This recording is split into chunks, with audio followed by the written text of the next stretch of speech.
Hi everyone. Hi, welcome to this Curious Kids Live event on rainforests. I'm Grace Allen. I run the Curious Kids articles and events for the conversation. And we publish lots of articles where we get world experts to write answers to the questions that children send us. But today we're doing things a bit differently. We've got experts here with us to answer your questions live. So thank you very much for joining us to talk about rainforests. And an extra special thank you if you've sent us a question. We have some great questions that have come in. And if you think of a question while we're talking, you can type it in the chat box or ask your parent or teacher to type it in for you, and we'll do our best to answer it.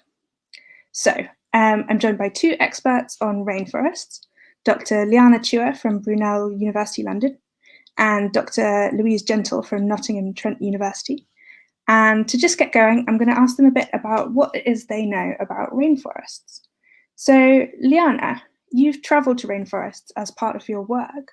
What was that like, and what were you doing when you were in the rainforest? Okay, hi everyone. So I'm a social anthropologist, which basically means that I try to understand how different people around the world think and feel and live and act as part of bigger groups like, villages, communities, religious communities, or countries. And so most of my work has been done on the island of Borneo. It's the third largest island in the world, and it's also one of the two places in the world where you can still find orangutans. And I work with an indigenous group there called the Bidayu. I've been working with them for nearly 20 years. So as part of my research with these people who live in and around the rainforest of Borneo, I've been living with them, I've been learning their language, I've been planting rice with them, going to the river with them, basically traveling through the rainforest and trying to understand their lives. And more recently, a couple of colleagues and I have been trying to understand how people in rural Borneo, a different part of rural Borneo, think about orangutans, but also think about the people who are trying to save them, conservationists. So what's it like being in the rainforest in Borneo? It's very hot, it's very sticky, it's very, very damp because there's a sort of downpour pretty much every day. It's quite dark because there's not much sunlight that gets through the canopy. And you don't necessarily see lots of creatures, but you can hear them really, really well. The jungle is a really noisy place. But I think the thing that I enjoy most about doing research in the jungle with people is that I've learned to see the jungle, the rainforest, trees, plants, rivers, mountains, and so on, as places that people really live in and use. So, I might see a clump of trees and I think, oh, that's a clump of trees. But someone else might say, no, that's actually Peter's mother's farm, or, that's where the old village used to be. And so I think, when you start to do this sort of research, you very, very quickly realize that the rainforest is not just about animals and plants. It's also very much about people. And I guess that's what my research is about. Thanks, Liana. Louise, you're an expert on animals. And what is it that makes you interested in rainforest animals in particular? So, hi everybody. Yep, I'm a zoologist and I work in conservation. The thing about the rainforest is just the sheer number of species that there are there. So you've got invertebrates, you've got butterflies, you've got beetles, you've got loads of reptiles and amphibians, so things like snakes, frogs and toads. Then you've got amazing birds, and then you've got the mammals as well. So there is absolutely everything in the rainforest. It's the ideal conditions for these animals. So about 50% of the world's species that we know of live in the rainforest because it's the perfect place for them. And the animals that live there are amazing because, as Liana said, it is so dark there. You've got animals that are actually really brightly coloured so that they can show off to each other perfectly. You've got loads and loads of noises happening as well. So it's a really exciting place to be. That's great. Right, so let's get going. The whole point of Curious Kids is that we answer kids' questions. So we've got a question that's probably a really good place to start. This one's from Emma. She's 6. She sent this question in along with some questions from her big sister too. And Emma's question is, what is a rainforest? A rainforest. Well, there's a little bit of a clue in the name, right? So a rainforest is basically a very dense forest. So a forest where lots of trees and plants grow very, very closely together that grows in very wet parts of the world. So places that get lots of rainfall, hence rainforest. And actually, the interesting thing is that you can find rainforests all over the world. You can find them apparently, I've just discovered, on every single continent in the world apart from Antarctica. So you can find them in places like the United States, Japan, New Zealand, Australia, China, and even the UK. And sort of bonus points to anyone out there who can tell us where we have rainforests in this country. And so there are different kinds of rainforests. You can find rainforests in mountains. These are sometimes called cloud forests. You can find temperate rainforests, which you find in countries where there are different seasons. But I think the most important and the largest rainforests that you tend to find in the world are what we call tropical rainforests. And these are rainforests that you find in areas all around the equator. So that sort of imaginary line that goes around the middle of the planet. In very, very warm regions like Southeast Asia, South America, Sub-Saharan Africa, and the Pacific. And so tropical rainforests are quite interesting because they're rainforests that are both wet and hot all year round, which means that trees and plants can grow really, really well in them. Trees and plants really like these sorts of conditions. And by this, I don't just mean a few species of trees and plants. I mean hundreds of species of trees and plants, as well as hundreds of animals and insects and other life forms that exist within them. So in that sense, tropical rainforests, but rainforests in general, are really special because they're incredibly biodiverse, which means they've got lots of different species of life forms living together in the same space. And so I guess in that sense, we could also think about rainforests as being sort of treasure troves of life. Thanks, Liana. So we've had quite a few questions. Quite a lot of you want to know about animals that live in the rainforest. And we've got one from Madeline. She's 9. Thank you very much, Madeline, for sending your question. She says, why do animals in the rainforest have fur if it's so hot? Maybe this one is one for you, Louise. Okay, that's a really good question. So if it's so hot, why aren't these animals stripped off to something like if it was us, it would be a swimming costume because that's going to make us cool down. But actually, what the fur does is it offers the animals some protection. So it protects the animals from the heat. So if you have got some fur, it stops the heat going onto your actual body. If you've got some fur, it's going to protect you from the sun. So it protects you from being sunburnt. It's also going to protect you from the rain as well. So it rains quite a lot, and lots of animals with fur, once it has finished raining, they can just shake and the rain just comes off them. So it doesn't really go through the fur. There are also other ways or other reasons that they've got fur. So they can use fur as protection.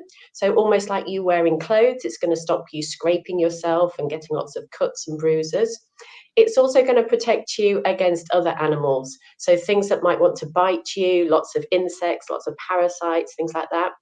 And the other reason that animals are going to have fur is possibly so that they can have some either bright coloration or more usually camouflage. So if you think of something like a jaguar, it's got beautiful fur, but it's all really camouflage. So it blends in with its environment and then it can pounce on its prey.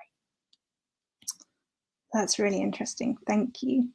And here's another animal question from Alfie, who's 5 and from Newcastle. Thanks very much, Alfie. And he wants to know about boa constrictors and what they like to eat. So what is a boa constrictor and what does it like to eat? Hi, Alfie. Thanks for the question. So a boa constrictor is a really long snake. So they get to around 3 meters long. They're not quite as long as the green anacondas. I think they can get to about 4 meters long. But a boa constrictor is a snake that will bite and it will grab hold of its prey with its teeth, and then its body will wrap around the animal, and it's got really strong muscles. So it will gradually squeeze until it suffocates the animal. So it eats loads of things, basically whatever it can get its hands on. It will eat monkeys, it will eat birds, it will eat frogs. It rarely would eat a human. So it's really nothing to worry about at all. But it can eat some quite large animals, and it needs to open its mouth really, really wide to be able to swallow them whole. There is a fun fact about boa constrictors. So a boa constrictor is the only vertebrate animal that is known by its scientific name. So most animals have a common name as well as a scientific name. So something like a house mouse, its scientific name is musculus, but we know it as the house mouse. The boa constrictor doesn't have a common name. So the only one known by its scientific name. That's really interesting. And another question on animals in the rainforest from Taylor, who would like to know, have there been any recently discovered animals in the rainforest? Okay, so Taylor, there are so many animals in the rainforest, and there's actually so little that we already know about it, that animals are being discovered all the time. So just in the past year, there are things like a small lemur, a mouse lemur, so a very small one that was discovered. And I found out earlier today, actually, that there is a new pit viper that's been discovered in the rainforest. And this one's been named after one of the Harry Potter characters. So if you can remember the name of the Slytherin, so Salazar Slytherin, so the new pit viper is called Salazar's pit viper, and that was only found last year. Wow. So here's an interesting question, and it comes from Lydgate Junior School. Hi, Lydgate Junior School, if you're watching. They would like to know if either of you have ever seen a rainforest animal in its natural habitat. So Liana, what about you? Have you seen it? What animals have you seen in their natural habitat? I think I've probably heard more animals than I've seen in their natural habitat because, as I say, you know, the rainforest is dark and it's noisy. But yeah, I have seen several animals in their natural habitat. And I guess the most memorable occasion was probably about 10 years ago when my husband and I were walking through this jungle, this trail in the rainforest of Sarawak in Malaysian Borneo. And this was a trail that, you know, it was very overgrown. It hadn't been used by very many people. And we'd been walking for quite a long time. Our feet were covered in leeches. So leeches are little kind of wormy creatures that basically suck on the blood of animals as a means of eating, right? And these guys hadn't eaten for quite a long time. And so we had about 20 leeches on our feet at the time. And we're getting a bit grouchy, not really looking very hard where we were going. And so we were stomping through this very overgrown patch when my husband took this really big step forward. And suddenly there was this incredible sort of noise in the grass. And right in front of him, literally about 2 feet away from him, this enormous snake kind of leapt up vertically like that and then flipped over backwards and slithered off into the stream right next to it. And we obviously sort of gave each other a bit of a fright, but this snake was absolutely huge. It was about the width of 2, you know, grown arms, and it must have been more than 6 foot long, but it was just extremely well camouflaged, and it was probably lying in wait for a tasty prey, and unfortunately we ruined it. So yeah, that was an interesting encounter. Wow, were you scared? I think we were too shocked to be scared. What about you, Louise? I think my most memorable one, I was with one of my friends and we were actually going for a bit of a jog. So we were running along and we do tend to look out for the animals, or at least, you know, search for them quite a lot. So this was a time when we weren't really searching. So we were just running. And then my friend just suddenly stopped. We kind of stopped at the same time. Look, what's that up there? And we realized there was a black and white colobus monkey. So this was in the forest in Africa. And we saw one, and then we suddenly realized that actually there was a whole troop of them. So maybe about 30, they were all ranging. So there were some adults, there were some little ones. And then all of a sudden we could hear this noise, and it was like the trickling of water. And I thought, oh, I didn't realize we were near some sort of river or anything. And then actually I looked up and there was one of the monkeys really quite close, just on top of us. And it was going to the toilet. So it was weeing right in front of us and we had to move out of the way. But it was a really great experience and definitely a memorable one. Wow, okay. All right, moving on from the animal we. This is from Zach, and 9-year-old Zach would like to know, what is the deadliest animal in the rainforest? Hi, Zach. Good question. There are lots of deadly animals in the rainforest, and I think it depends what you mean by deadly. So there are deadly animals like the jaguar, who's going to pounce on its prey. Tigers in some rainforests, like the ones I got on my T-shirt here. There are plenty of deadly snakes. So there are vipers, there are rattlesnakes, there are deadly amphibians as well. But I think if you're looking at the ones that are deadliest to humans or kill the most humans, there is the poison dart frog. So I think the deadliest one of those is the golden poison dart frog. And this is is what a lot of the indigenous people use on their weapons, so things like arrows, so that they can kill things. The poison dart frogs actually eat venomous things, or the things which are toxic, and then it makes their skin toxic. So if you were to maybe, I don't think you would do, but if you're going to lick a frog, then certainly there is enough venom on that skin. It's been reported to kill 10 adult humans, so just from one poison dart frog. So that is pretty deadly.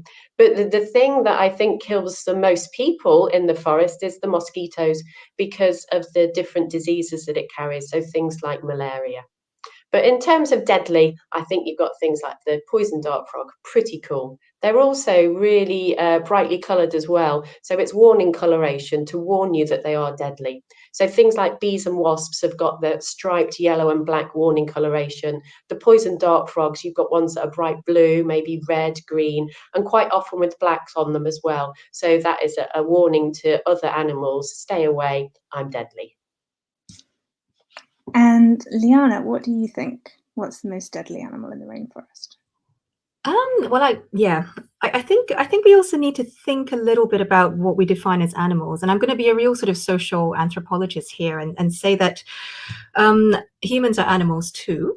And in some ways, we could also think about humans as being extremely powerful animals that are able to shape the rainforest in many, many different ways.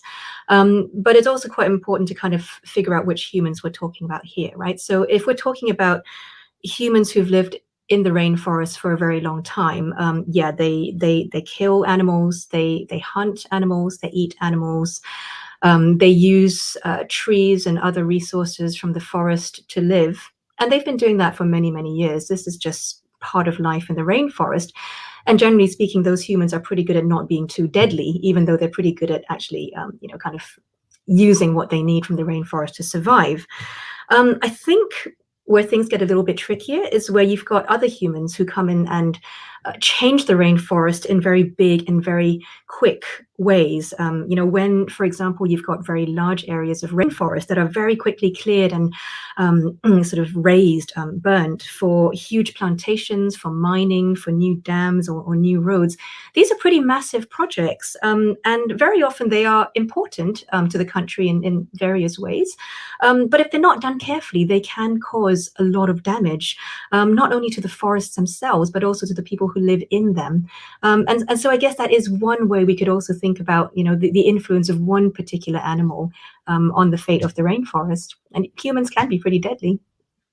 Yeah, so when the trees are chopped down, this is what we mean when we talk about deforestation, right? And I know that if you're learning about rainforests at school, you might be covering deforestation. And we've got a question on deforestation from Adam. And he wants to know, is deforestation always a bad thing? So, Liana, is it always a bad thing when trees in the rainforest are cut down?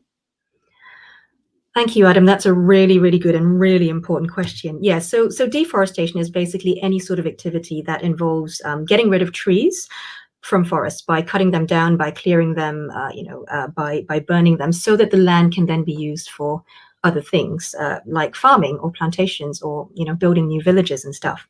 And I've probably given you a little bit of a hint in my previous answer, but I would say that deforestation is not necessarily a bad thing. We have to remember that rainforests have always been used by humans for many, many centuries. They've always cut down trees, for their tools, to build their houses. They've always burned and cleared areas of land for their farming, to grow their crops.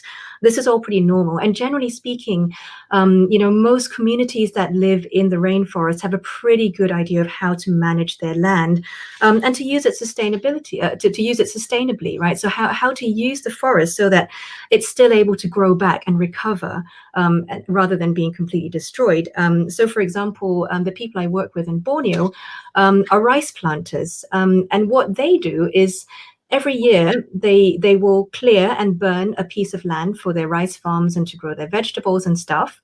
And they might grow rice on that piece of land for 1 or 2 years. And then the next year they'll sort of move on to another piece of land and clear that. and leave the previous piece of land to kind of grow back and recover.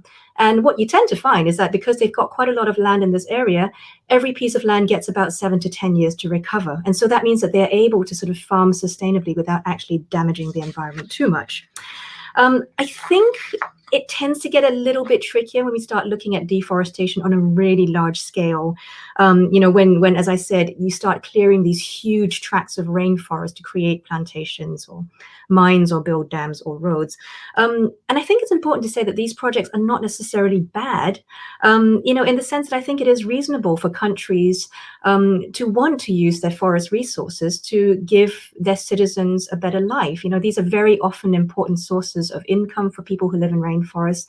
And people who live in rainforests also want to have roads and electricity and piped water and, access to clinics and schools and stuff. So we can't really, say that they can't have that just to sort of save the rainforest. And I suppose the real challenge here is how to make sure that you're able to use that rainforest carefully, and also to ensure that the people who live in it, are sort of being healthy and that they're doing all right, without causing the complete destruction of that rainforest. And that's a really, really difficult balance to strike. And many governments and many places are struggling with that question right now. Yeah, because we know that deforestation can threaten animal species, and this is something that we've had quite a few questions about. We've had a question from Daisy and also from Caitlin, who's 6, and both of them wanted to know what the most endangered species in the rainforest is. Oh, good question there. I think possibly the easiest answer is just to give you a few ideas of species, although I guess the real answer here is that we simply don't know.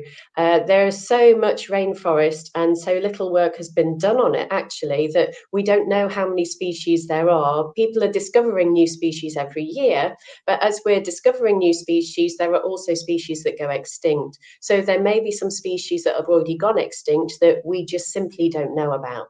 But from the ones that we do know about, there are some which are really very endangered. So there's a place called the IUCN, and they do basically they give what am I trying to say here?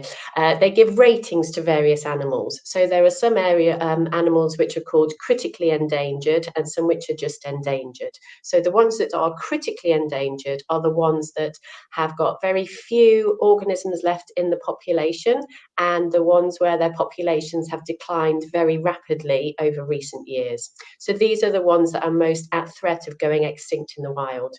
A couple that you might have heard of, there's the golden lion tamarin.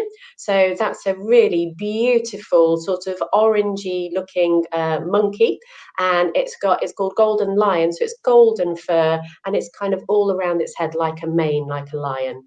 So there are a few of those in the wild, but there are quite a few in captivity. So people are doing lots of conservation efforts to try and reintroduce them to the wild. We've also got things, there is an Amazon giant glass frog. So this is a frog that is almost see-through, so that's why it's called a glass frog. This is a giant one. The giant ones are about 3 inches long, so that really is a giant in terms of these teeny tiny glass frogs. But there really aren't very many left of those. And there are also quite a few parrot species. So I think it is the imperial Amazon parrot. I think they're restricted to one of the islands in the Caribbean, and I think there are only 50 of those left in the wild. So a particular species like that, it's ones like those that we need to concentrate the biggest efforts on so that we can get the population numbers back up so that they're more sustainable and so that they will survive in the wild. Right, yeah, thank you very much. I had never heard of glass frogs, so I'm going to look them up straight after this. Do it. We've got another question about threats to the rainforest. This one's from Carter. It's a pretty serious question. We hear a lot about the threats to the rainforest, and Carter wants to know, is it too late to save the rainforest? Has too much damage been done? Are we too late to save it? Yeah, that's a really tricky but also really important question. Thank you, Carter. No, I don't think it is too late to save it. But I think we also maybe need to think about what we mean by save. So, if by save we mean, just kind of keep the rainforest as it is, never let it be touched again, never let another tree be lost, then no, I mean, I don't think that's really possible. As I said earlier, people are always going to keep using rainforests. And so it's not really our job to tell people, especially in other countries, that they can't use the rainforest that they've been surviving in for many, many years. So I think maybe rather than thinking in terms of saving rainforests from humans, maybe a different way of thinking about it would be how rainforests and humans can be helped to coexist, to kind of live together better, so that both can stay healthy and thrive. And I guess that means, not just protecting certain parts of the rainforest and keeping them, kind of shut away from humans, no matter what, but also kind of finding new techniques, new ways to use the rainforest better, but that won't completely destroy it. So I think, the sort of well-being of rainforests and the well-being of people have to go hand in hand in that sense. Thanks, Leanna. And Benjamin has got a good question. It's also about saving the rainforest. And he would like to know, are there any organizations whose purpose is to save the rainforest? He says save the Amazon rainforest, but I wonder, maybe there's some that save other rainforests too. Yeah, that's a good question. There are quite a few different kinds of organizations that are working to save the Amazon rainforest, but also rainforests in general. So there are quite a lot of large international organizations like Rainforest Alliance, the Forest Peoples Program, for example, that aim to save rainforests pretty much everywhere and that have specific programs in the Amazonian rainforest. So that's one kind of organization.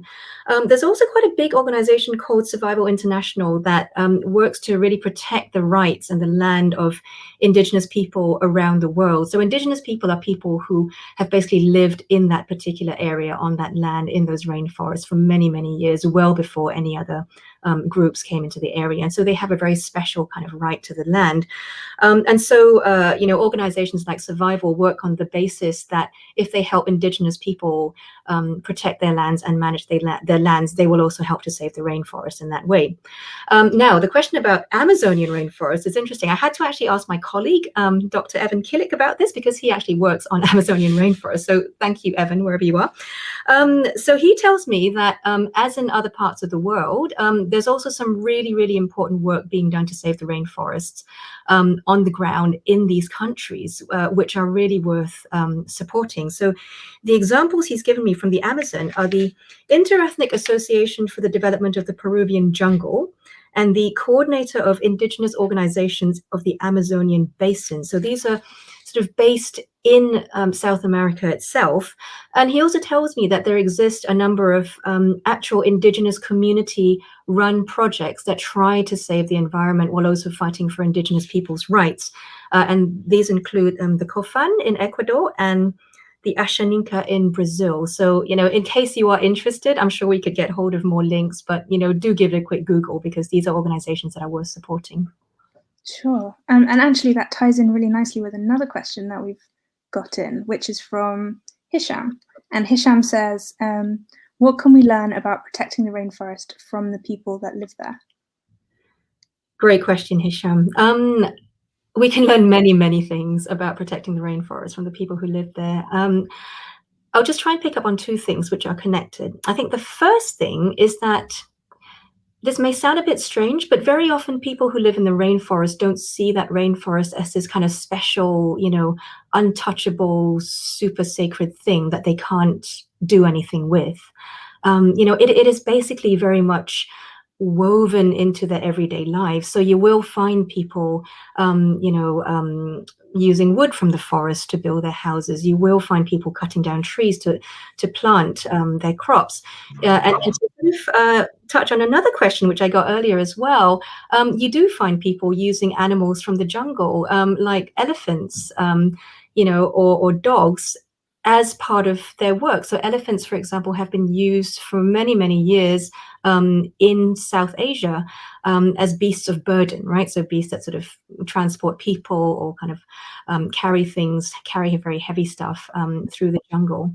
And so I think what we need to sort of understand, looking at how people who actually live in the rainforest relate to the rainforest, is that the rainforest is very much part of everyday life. It's not necessarily a kind of it is fragile, but it's not necessarily something that we need to try and keep apart from humans. I think what's really important is that we understand how humans and rainforests live together. And in that sense, I guess the second thing that we can learn from these people who live in the rainforest is actually how to sort of view the rainforest not so much as just something that we can just use as humans and then forget about. We need to learn how to look at the rainforest as a sort of source of life, as something that we need to live with and that we need to learn how to respect, and that we need to take care of, because it is something that all our lives depend on. Obviously, if you live in the rainforest, your life depends a lot more, much more immediately on that rainforest being healthy and strong and everything. But actually, all of us do rely on the rainforest in some way, and maybe sort of thinking more about how you can respect and care for it would be a good start. Thanks, Liana. We've got a question that's just come in, and I think maybe this one for Louise, who could talk maybe about the animals that live there. So we've been asked, what is a canopy? So what in the rainforest is a canopy? Okay, so there are various different layers of the canopy. You've got the ground floor, and the canopy is towards the top. So this is the third one. So this is where most of the trees are, so most of the leaves. So you've got lots of birds living there, you've got lots of monkeys living there, you've got quite a few insects up there. Sometimes the butterflies will go up there as well. So this is an area that is quite dense in terms of the leaves. It can be very hot as well, and it also gets quite a bit of light compared to the other areas like the forest floor. There is only one area above the canopy, and that's the emergent layer, where some of the really tall trees are poking out of the top, and you will get some birds with big nests on the top of there, sort of overlooking the whole of the rainforest. Okay, so there's different layers in the rainforest, and the canopy is one of those layers. Yes, Thanks, it's the Louise. third layer, yeah. Okay. And here's another question. What is the smallest animal in the rainforest? That is a good question. So there are so many invertebrates. So these will be basically things like insects and creepy crawlies. These will be the things which are the smaller things. So there will be lots of organisms that you really can barely see because they are so small. So those are going to be the tiniest ones, maybe things like little ticks and tiny insects that you might have. Some of those really small ones, the frogs, are extremely small. The mouse lemur that's just been found, again, that's really not going to be very big at all. And quite a few chameleons now are maybe just the size of your thumb, the top bit of your thumb, it would be able to sit there. So there are some amazing animals that are extremely small, but obviously we don't know that much about them because they are so small, and we have to use special instruments to actually go out and find them. Thank you very much, Louise. All right, everyone, we've come to the end of our time for answering everyone's questions. Thank you so much for tuning in, and especially if you've sent a question. And thank you very much to Liana and Louise for answering those questions. And we're going to put some links up. So if you'd like to watch again, or you've got friends that would like to watch, you'll be able to watch this program later. So we'll make sure that gets to you. Thank you very much, everyone, and we'll see you next time. Bye. Thank you. Bye.